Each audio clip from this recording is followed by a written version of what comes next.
நாட்டின் வரலாற்றில் தொடர்ச்சியாக நீண்ட காலம் பதவி வகித்த இரண்டாவது பிரதமர் யார்? Answer option C, Narendra Modi.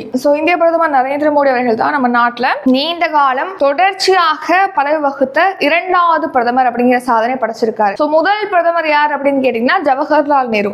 Jawaharlal Nehru தான் நம்ம நாட்டிலே நீண்ட காலம் தொடர்ச்சியாக பிரதமர் பதவியில இருந்த முதல் நபர் அப்படிங்கிற சாதனையை படைச்சிருக்காரு.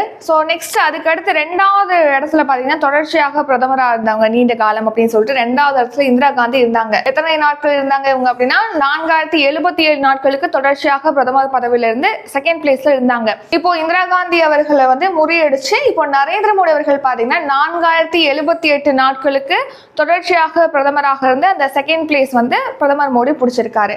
நாட்டின் வரலாற்றிலே தொடர்ச்சியாக நீண்ட காலம் பதவி வகித்த இரண்டாவது பிரதமராக இப்போ இந்திரா காந்தி அவர்களுக்கு பிறகு இப்போ பிரதமர் மோடி செகண்ட் பிளேஸ் பிடிச்சிருக்காங்க. இப்போ இந்திரா காந்தி அவர்கள் தேர்ட் பிளேஸ்ல இருக்காங்க. ஃபர்ஸ்ட் பிளேஸ்ல ஜவஹர்லால் நேரு. இப்போ இந்திரா காந்தி அவர்கள் பாத்தீங்கன்னா 1966ஆம் ஆண்டு ஜனவரி 24ஆம் தேதியிலிருந்து 1977ஆம் ஆண்டு மார்ச் 24ஆம் தேதி வரைக்கும் 4077 நாட்களுக்கு இவங்க தொடர்ச்சியாக பிரதமர் இருந்திருக்காங்க. முதல் பிரதமர் பார்க்கிறோம் இல்லையா ஜவஹர்லால் நேரு, இவர் 1947ஆம் ஆண்டு ஆகஸ்ட் 15ல இருந்து 1967ஆம் ஆண்டு மே 27ஆம் தேதி வரைக்கும் அவர் இறக்கும் வரைக்கும் பிரதமராக இருந்திருப்பாரு. 6130 நாட்களுக்கு அவர் பிரதமராக இருந்திருக்காரு தொடர்ச்சியாக.